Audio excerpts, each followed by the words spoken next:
Welcome to Yagya investment academy and welcome to another episode of Sunday podcast. इस week के podcast का topic है auto sector के अच्छे दिन कब आने वाले हैं।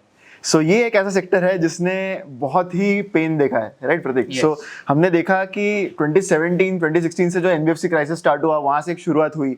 उसके बाद एनीवे इस सेक्टर में डिमांड काफ़ी लो थी, टैक्सेशन रेजिम चेंज हो गया, जीएसटी आ गया, then there was insurance compulsion of 5 years जो ऑटो सेक्टर पे ऑलरेडी एक ज़्यादा बर्डन दे रहा था। And then there was again the BS4 norms, BS6 norms, electric vehicles का ट्रेंड अभी एक आना शुरू हुआ है। That is also another challenge to the auto players. Rising fuel prices है और ये सबसे उभर ही रहा था ये सेक्टर कि उतने में कोविड आ गया। कोविड से सीधा डिमांड वापस कम हो गई and then there was another new issue of semiconductor shortage. So this sector is seeing one of the biggest tests, right? Yes. So hero MotoCorp के मैनेजमेंट ने भी ये कहा है कि कुछ मतलब रेयरली ऐसा कुछ होता है कि एक सेक्टर सलग 5 या 6 साल हमेशा एक हेडविंड्स फेस करता है। तो ये ऑटो सेक्टर ने मतलब इंडियन ऑटो सेक्टर ने बहुत ज्यादा हेडविंड्स फेस कर लिए। ट्रू एंड इसका साइक्लिकलिटी अगर हम देखें तो वी हैव सीन कि हर 2-3 years में एक उनका अच्छा साइकिल आ जाता है। एंड 2017, 2018, 2019 यहाँ से एक थोड़ा सा वो एक सबड्यूड साइकिल में था। एंड इट वाज एक्सपेक्टेड कि 2020 में वो शायद थोड़ा सा उभरेगा एंड वहीं पे कोविड आ गया।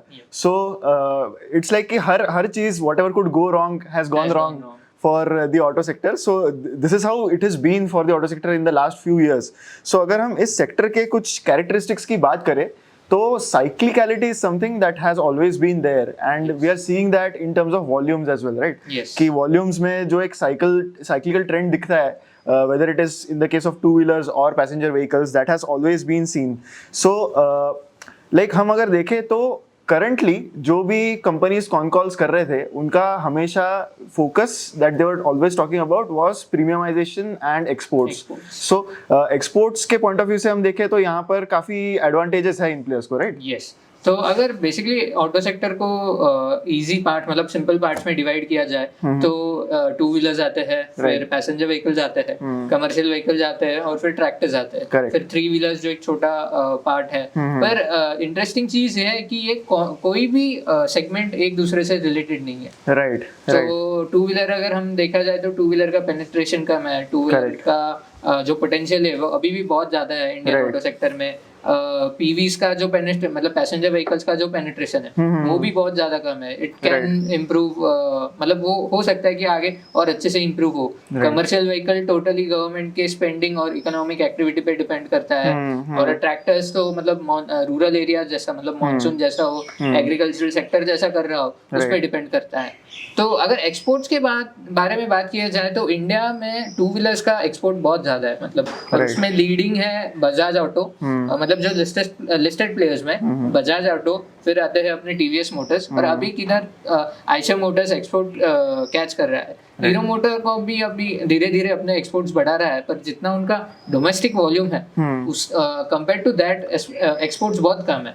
तो ये जो सिक्लिकलिटी थी, जो अपने डोमेस्टिक मार्केट में सिक्लिकलिटी थी, बजाज ऑटो और टीवीएस मोटर्स ने अच्छे से राइड किया उनको, क्योंकि बहुत सारा हेल्प उनको अपने एक्सपोर्ट्स के सहारे भी मिल रहा था। Correct. So that has been how we have seen कि ऑटो सेक्टर में किस तरीके से रिसेंटली कुछ चेंजेस आए हैं। सो अगर हम करंट जो स्टेटस है ऑटो सेक्टर का उसकी अगर हम बात करें तो there are lot of companies who are very bullish कि FY23 में they will be able to do better. So the interesting thing about this is कि अगर हम नंबर्स देखें तो जो FY19 की अगर हम बात करें that was before the COVID, अब तक वॉल्यूम्स उन लेवल तक आए नहीं है। So that was the big thing that we see whenever we are analysing this sector. Obviously FY20 and 21 were marred with the COVID, but अभी जो volumes है अभी थोड़े पिकअप होने बाकी है एंड इट इज एक्सपेक्टेड कि कहीं ना कहीं आगे चल के ये इंक्रीज होंगे। सो मार्जिन को हम थोड़ी देर साइड में रखते हैं, लेकिन अगर हम रेवेन्यू की बात करें तो रेवेन्यू के केसेस, रेवेन्यू के पॉइंट ऑफ व्यू से वॉल्यूम बढ़ने से कुछ फायदा हो सकता है, राइट? यस। तो अगर वॉल्यूम बढ़ा भी तो मतलब कंपनीज का तो मतलब फायदा होगा ही, मतलब ऑपरेटिंग लेवरेज किकिंग होगा उनको। मतलब अगर रेवेन्यू वॉल्यूम अगर मतलब वॉल्यूम भी सबड्यूड रहा, इवन दो अगर रेवेन्यू बढ़ाना है तो अभी कंपनीज ने, बहुत सारे ऑटो कंपनीज ने जैसे प्राइस हाइक्स लिए हैं every company has taken some of the other price hikes, let it be two wheelers, मतलब जो भी, क्योंकि जो इन्फ्लेशन चालू था, स्टील जैसे हो, एल्यूमिनियम हो, जो भी रॉ मटेरियल के प्राइसेस बढ़ रहे थे, तो कंपनीज ने प्राइस हाइक्स लिए, उनके वजह से उनके रेवेन्यूज बढ़े। और एक रेवेन्यू बढ़ने का ये चांस था कि उनका जो प्रीमियमाइजेशन, जैसे आपने कहा, प्रीमियमाइजेशन बढ़ रहा था। एग्जाम्पल के तौर पे लिया जाए तो जो टू व्हीलर्स का 125 सीसी का सेगमेंट है, उसे कम्यूटर सेगमेंट बोलते हैं, which is mostly mass segment. वहां पे हमने एक नया मॉडल देखा है टीवीएस रेडर का, जो बहुत ही, मतलब अगर उसे देखे तो कोई कहेगा भी नहीं कि ये 125 सीसी की गाड़ी है, तो उनका उसमें प्रीमियमाइजेशन बहुत ज्यादा बढ़ा है, तो उसका भी स्कोप ज्यादा है। अभी पूरे सेक्टर ने मतलब रेवेन्यू बढ़ाने के लिए जो जो वो कर सकते थे वो सब किया है, अभी सिर्फ वॉल्यूम्स बढ़ने की देरी है। तो अगर वो हो जाए अगले 1-2 साल में, तो आई बिलीव कि this sector can do good. Right. And obviously Covid अभी जब जैसे जैसे थोड़ा सा वेन ऑफ हो रहा है, तब से हम देख रहे हैं कि वर्क फ्रॉम ऑफिस अभी शुरू होने लगा है।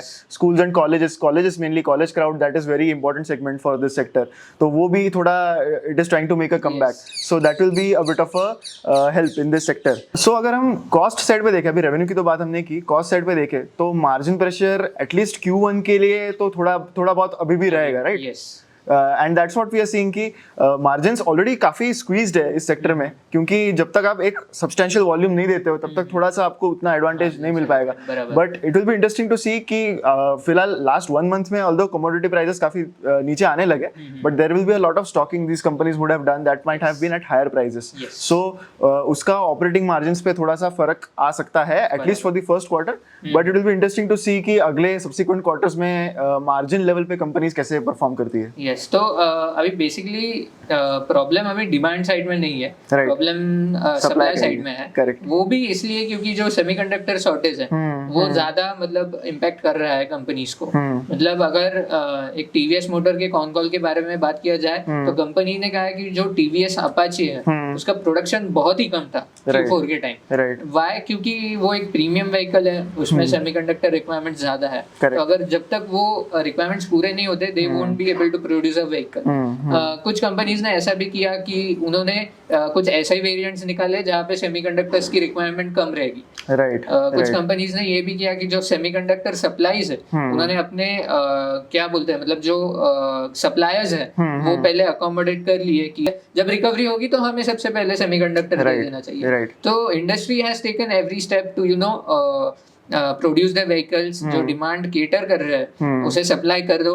अगर पैसेंजर व्हीकल्स में देखा जाए तो जैसा महिंद्रा एंड महिंद्रा के रिजल्ट्स में देखा हमने कि जो उनकी व्हीकल है XUV 700 उसको इतना ज्यादा डिमांड है, उन्होंने बुकिंग्स बहुत सारे ले लिए हैं, अभी सिर्फ प्रोडक्शन मतलब फिर से नॉर्मल लेवल पे पहुंचना बाकी है। ऐसे बहुत सारे मतलब नॉट जस्ट सिंगल कंपनी, पूरे सेक्टर में ऑलमोस्ट यही एक इशू है, production due to semiconductor shortage. अगर वो जब रिजॉल्व हो जाए तो वॉल्यूम्स फिर से दिख सकते हैं।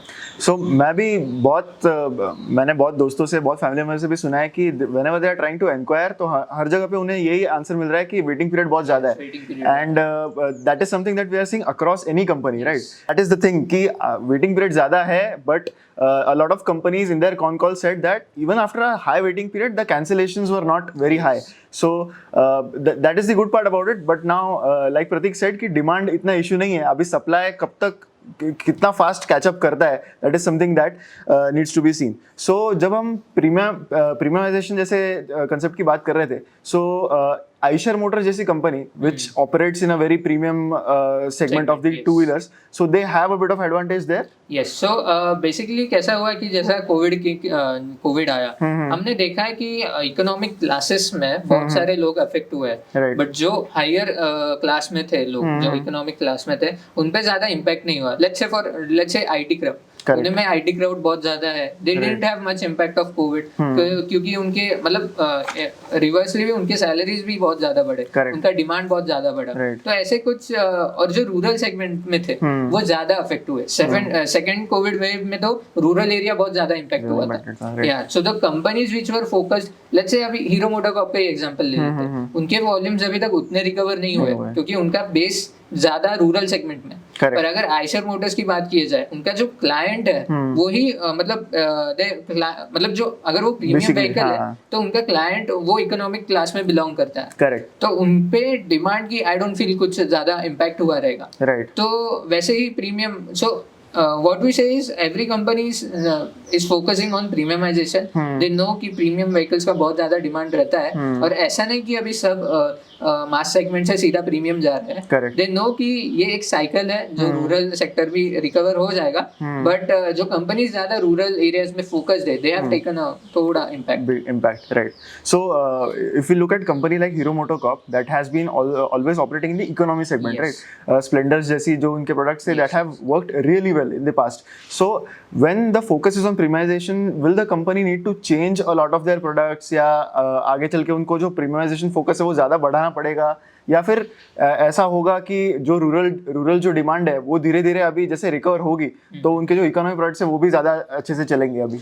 वो हो सकता है, अगर जब रूरल डिमांड रिकवर होगी तो उनके प्रोडक्ट्स डेफिनेटली अच्छा चल सकते हैं। इशू हम प्रीमियमाइजेशन पे ये कहें तो हीरो मोटोकॉर्प का जो प्रेजेंस है इन प्रीमियम सेक्टर, मतलब premium segment, which is it is far less as compared to Bajaj auto ले लो या फिर टीवीएस मोटर्स, आयशर मोटर्स, तो मतलब दे have a big market share in premium vehicles.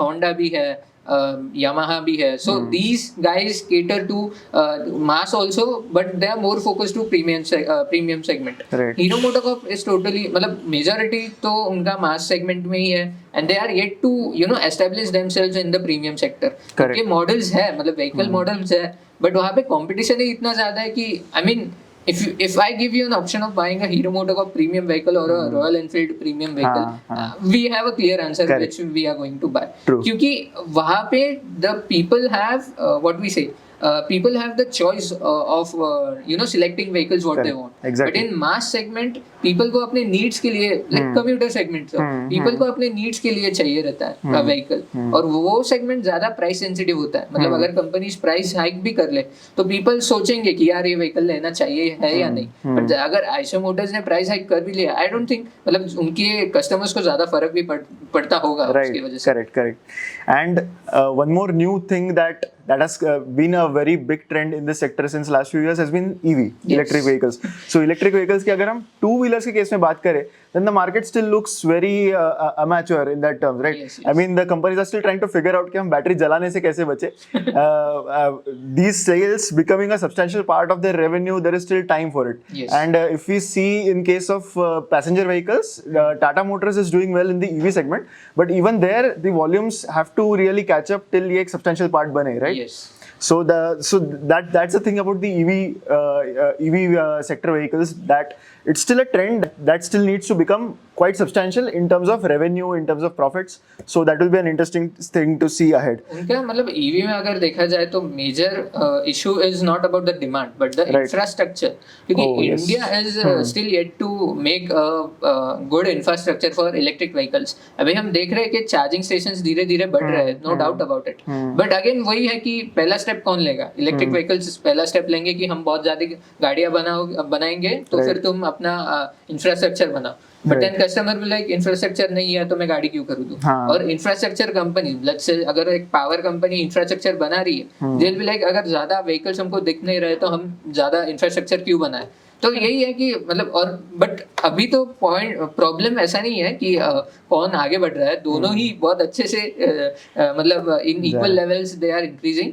दूसरा अपना जो बैटरी इश्यूज है, मतलब एक फायर, बट आई फील कि जो ये इश्यूज हो रहे हैं जैसे इलेक्ट्रिक व्हीकल की जो बैटरीज है उन्हें फायर इंसिडेंट बहुत ज्यादा फेस करना है, this is let's say a correction point, क्योंकि अभी तक ईवी इतना स्केल अप नहीं हुआ है कि there is no point of return. Correct. तो अभी ही अगर धीरे धीरे ऐसे इंसिडेंट्स बाहर आ रहे हैं, द इंडस्ट्री विल नो कि अच्छा this is how we can correct this, और this is where the fault is. I am not saying कि it is a good thing that the battery is taking fire, but I am just saying कि there is a chance for the industry to correct in what they are doing. So this is basically like a troubleshooting phase, yes, where the companies will know कि basically उनको क्या fundamental changes करने हैं in their designs.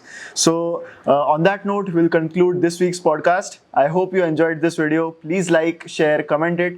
अगर आपको लग रहा है कि हमारे वीडियोस अच्छे हैं, इंफॉर्मेटिव है, do check out investournet.in and use the coupon code monsoon MONSOON and get 55% off on all our research products, whether it is Stochometer Plus, Model Portfolios or Fundometer.